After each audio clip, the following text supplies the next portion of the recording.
Buenos días, buenas tardes o buenas noches. No sabemos cuándo nos escuchan o nos están viendo. Mi nombre es André Villegas y para mí es un honor invitarlos a esta nueva temporada del podcast de Mueve. Esta vez, contrario a lo que hemos visto en el episodio pasado, vamos a hablar de temas de gobernanza intermunicipal. Para ello, me acompaña un experto, el consultor del proyecto Mueve, Raúl Jiménez. Raúl, ¿cómo estás? Muchas gracias, André, y el proyecto por la invitación, ¿verdad? Y el espacio de poder compartir con ustedes. Raúl, sabemos que el tema de gobernanza intermunicipal es un tema trascendental para el proyecto Mueve.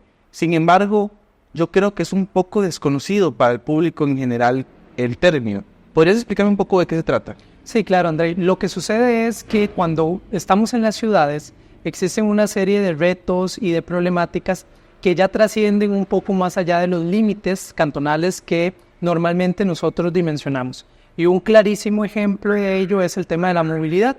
Aquí nosotros vemos que un arreglo de una carretera o un choque, ¿verdad?, o un accidente de tránsito que tiene bastantes proporciones, bueno, puede generar embotellamientos, presa, desde San José hasta Heredia e inclusive otras zonas. Vea el gran caso del puente de los Bajos Los Ledesmas, que genera un caos vial a nivel de toda la gama.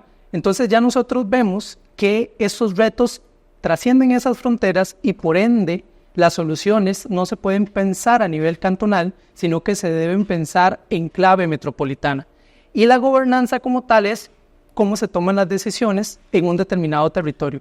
Y por ello debemos empezar a generar los procesos de que esa toma de decisiones sea de manera mancomunada entre todos los municipios, porque estos retos ya trascienden sus jurisdicciones territoriales. ¿Cuáles son esos retos principales a la hora de poder llevar una gobernanza intermunicipal? Yo sé que, por ejemplo, uno muy común es pues, el conectar agendas entre alcaldes, el acercar comunidades que tal vez, por ejemplo, pertenecen a una zona territorial, hablamos provincial o demás. ¿Cuáles son esos retos más importantes a la hora de querer gestionar un proyecto de gobernanza intermunicipal? Claro. Bueno, tenemos esos retos, ¿verdad?, que son los que ya acabamos de mencionar: movilidad, inseguridad, residuos, pero esos otros retos que serían más a la hora de la ejecución, podríamos mencionar varios. Uno, por ejemplo, es algunas asimetrías que existen en los presupuestos municipales. Hay algunos municipios que tienen un presupuesto muy amplio, que por ende pueden ejecutar obra, pueden construir, pueden invertir mayor, que otros que tienen un presupuesto mucho más reducido. Ese sería un gran reto, cómo, ¿verdad?, poder dar sostenibilidad financiera a esa gobernanza donde todos se vean beneficiados. Primeramente, otro tema es cómo concordar las agendas y generar alianzas estratégicas y de buenas voluntades entre los municipios que además, bueno, tenemos municipios que son de diferentes partidos políticos. Cómo sentar, ¿verdad?, a todos en la misma mesa y generar esa sensibilización. Tenemos un caso o un ejemplo, un caso de éxito ya en una de las regiones del país, que es en Heredia, donde el H10, que son los 10 municipios de la provincia, ellos tienen una articulación de buenas voluntades porque no existe una federación o una confederación o una estructura institucional como tal, sino que es un convenio firmado por las 10 alcaldías en los cuales tienen proyectos a nivel regional y además ya trabajan con esa voluntad de no verse como islas, sino de trabajar todos de manera mancomunada y a nivel de Heredia. Y aquí queda muy, muy reflejado el tema de las áreas metropolitanas y urbanas, porque en muchos de los cantones de Heredia lo que separa en un límite cantonal puede ser una calle, a diferencia de otros lugares donde son distancias mucho más grandes o pueden haber accidentes geográficos, llámese un río, una montaña. Aquí no, ¿verdad? En Heredia, por ejemplo, no, donde una calle puede separar y como un reto o una problemática se va a quedar solo en un lado, sino que trasciende, ¿verdad?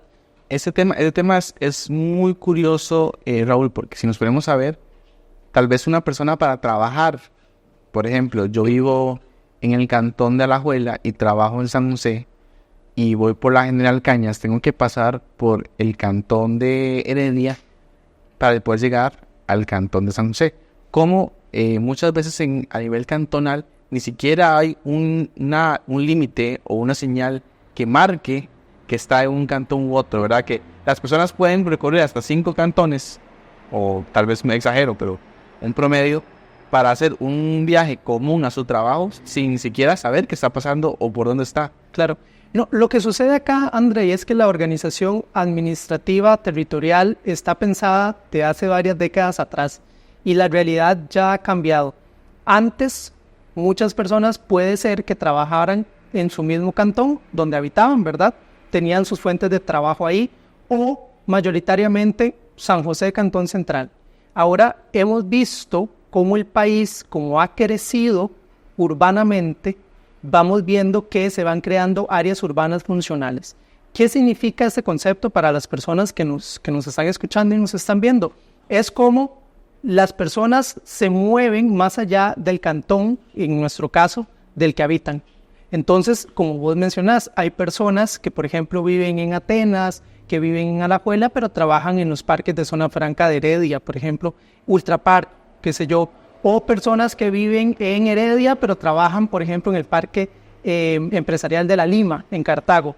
Entonces vemos cómo esos tráficos de personas ya trascienden los límites cantonales y la movilidad se viene a transformar, creo yo, en uno de los temas centrales de una gobernanza intermunicipal. Pero además, y que me faltó uno de los retos anteriores, es cómo articulamos esa relación con el gobierno central. En otros países existe una figura intermedia entre el gobierno nacional, llámese Poder Ejecutivo, Casa Presidencial, los ministerios, y tenemos las municipalidades. En otros países siempre hay algo intermedio, llámese el gobierno federal, el gobierno estatal, llámese una provincia, por ejemplo. Como un mediador. Como un gobierno, digamos, intermedio. Okay. En España se llaman comunidades autónomas o diputaciones, etcétera, pero aquí nosotros no tenemos esa intermediación. Entonces eso genera también un reto de cómo generar esa relación municipios con gobierno central y que además, que es otro de los retos, es que se dé una adecuada transferencia de competencias con recursos, que es lo que no ha sucedido en el caso costarricense hasta ahora, donde se ha prometido una serie de transferencias con recursos y a la fecha llevamos una de esas transferencias, que es la atención de la red vial cantonal. Entonces ese es otro de los grandes retos, que vemos la realidad donde todas las personas ya nos movemos en diferentes cantones y eso genera una nueva forma de pensar soluciones. Ajá.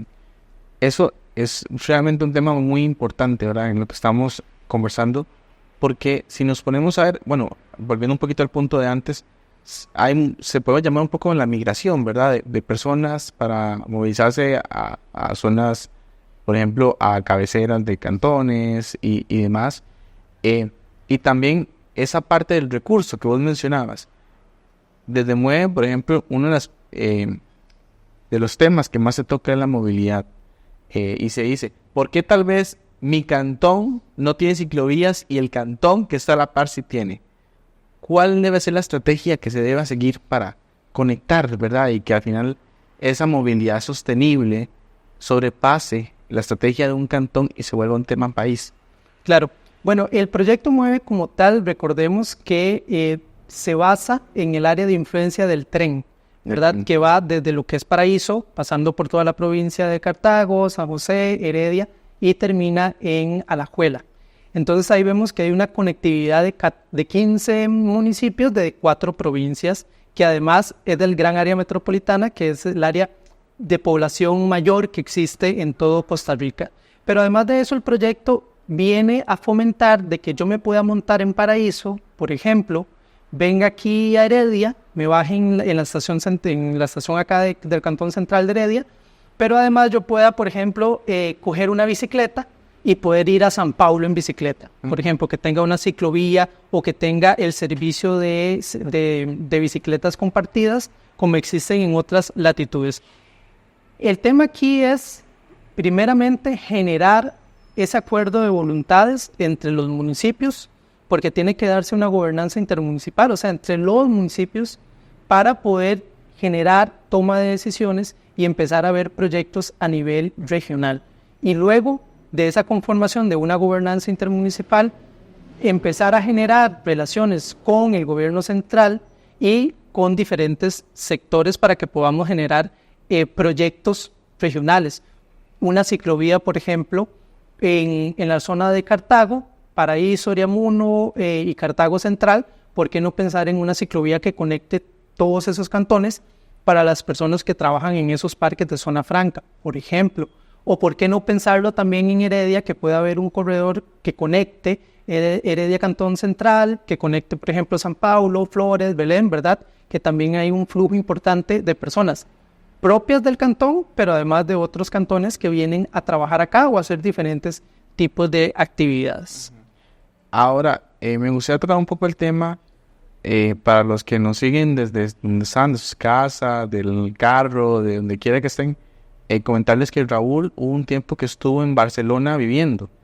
Y si nos podemos saber, el área metropolitana de Barcelona ha sido un ejemplo a nivel mundial sobre cómo hacer una gobernanza intermunicipal. ¿Puedes comentarnos un poco cuál es la función o cuáles son las diferencias entre esa gran área metropolitana de Barcelona o la de Salvador, por ejemplo, comparado a lo que tenemos acá en Costa Rica? Claro. A veces pensamos, ¿verdad?, que nuestro marco jurídico no lo permite, o pensamos, por ejemplo, Europa tiene más recursos, etcétera. Pero a ver, la ley de planificación urbana nos permite hacerlo. Habla de que existen áreas urbanas, que son todos los centros de los cantones. Todos los centros de los cantones son áreas urbanas, y la unión de estos centros crea un área metropolitana. Nosotros ya tenemos una que es el gran área metropolitana, pero no hay una institucionalidad. Lo que pasa en Barcelona es que 35 municipios tienen una institucionalidad, o sea, un acuerdo de voluntades, donde cada uno da una serie de recursos para que esa institucionalidad que se llama AMB pueda brindarle servicio a todos los municipios que la conforman, pero bajo el principio de solidaridad. ¿Qué quiere decir eso? Que los municipios que más aportan, ¿verdad?, los recursos se transforman y van a ser beneficiados aquellos que tienen menos recursos por diferentes razones. ¿Y qué sucede en el caso de Barcelona? Que está el cantón, bueno, el Ayuntamiento de Barcelona Central, que es donde está el Camp Nou, ¿verdad?, todo esto del Barça, y donde está la Sagrada Familia, pero esos 35 municipios alimentan en mano de obra, talento humano, al municipio central. Y todos los recursos quedan en el municipio central. Entonces es una forma de poder retribuir a aquellos municipios donde no van a existir las mismas actividades económicas. Eso bajo un principio de solidaridad, y también para que municipios puedan desarrollar proyectos que por sí solos no podrían hacerlos. Que eso es muy importante de entender en clave metropolitana, que es poder generar proyectos de manera mancomunada que por sí solos no se pueden hacer, o, ¿verdad?, generar procesos políticos de incidencia. Pero el área metropolitana de Barcelona, el AMB, les da, por ejemplo, servicios de residuos, es la que se encarga de todo el tema de residuos, es la que se encarga, por ejemplo, del tema de agua potable, es la que se encarga, por ejemplo, del tema de espacios públicos, parques, el tema de vivienda, ¿verdad?, de construcción de vivienda, negociación de vivienda protegida con las diferentes inmobiliarias y constructoras, etc. Entonces es una serie de funciones que tiene, que le brinda servicios a los mismos municipios, respetando la identidad y característica y competencia de cada uno de estos. Y eso es muy importante, ¿verdad? No entender que vienen a desaparecer los municipios, no, sino que esta institucionalidad, esta gobernanza viene a dar apoyo a todos los municipios que la conforman. ¿Y se puede replicar eso en Costa Rica? Efectivamente, ¿verdad? El proyecto MUEVE viene a fomentar, y uno de sus objetivos es la gobernanza urbana, y es principalmente, iniciando en estos 15 cantones MUEVE, es que todos estos municipios puedan incorporar los principios de desarrollo urbano orientado al transporte en su planificación, en la ejecución de proyectos, ¿verdad?, que se puedan hacer proyectos mancomunados. El caso de Heredia, como te lo mencioné, del H10, ¿verdad? Ya hay un acuerdo de voluntades donde se trabajan, ¿verdad? ¿Por qué no extenderlo a los 15 y a largo plazo extenderlo, digamos, a los 35 municipios de la GAM? Sí se puede, efectivamente, pero también tiene que ir acompañado de un proceso de incidencia política para que se generen transferencias de competencias y de recursos de parte del gobierno central. Pero para eso esa gobernanza, ¿verdad?, no es lo mismo ir un municipio a tocar la puerta a un ministro, o a una ministra, o a la presidencia de la República, o a una diputación que ir 35 municipios articulados. Yo creo que eso haría una gran diferencia. Pero el marco jurídico costarricense lo permite, lo habilita, y el tema pendiente o el reto es generar ese proceso de incidencia política para generar acuerdo de voluntades entre las alcaldías. Perfecto, Raúl. Te agradezco bastante por el espacio. Esto es un poco para los que nos escuchan y nos ven a través de las redes sociales, un poco de la explicación del tema de gobernanza intermunicipal que el proyecto MUEVE trabaja de forma conjunta con los 15 cantones que conforman parte del proyecto. Vamos a estar, ese es el primer episodio de una segunda temporada donde estaremos con muchos invitados, entre ellos la alcaldesa de Heredia, doña Ángela, que nos está hablando justamente de este tema que David toca, del H10, y también estarán otros invitados internacionales como María Peix, que es la encargada de cooperación. La encargada de cooperación, sí, del área metropolitana de Barcelona que estábamos hablando, y otro montón de sorpresas más que tenemos preparadas para ustedes. Nuevamente, Raúl, agradecerte. Gracias. Ahí no se olviden de este rostro, de esta voz, porque va a seguir acá con nosotros en los episodios. Y invitarlos a todos ustedes a que nos sigan en las redes sociales, ya sea en Facebook, ya sea en Instagram como MueveCR, a través de Spotify, donde van a estar todos los episodios de la primera temporada y esta segunda disponibles. Y en YouTube también vamos a tener la grabación de este episodio. Esto es todo por este episodio. Nos estamos oyendo más adelante y muchas gracias por escucharnos.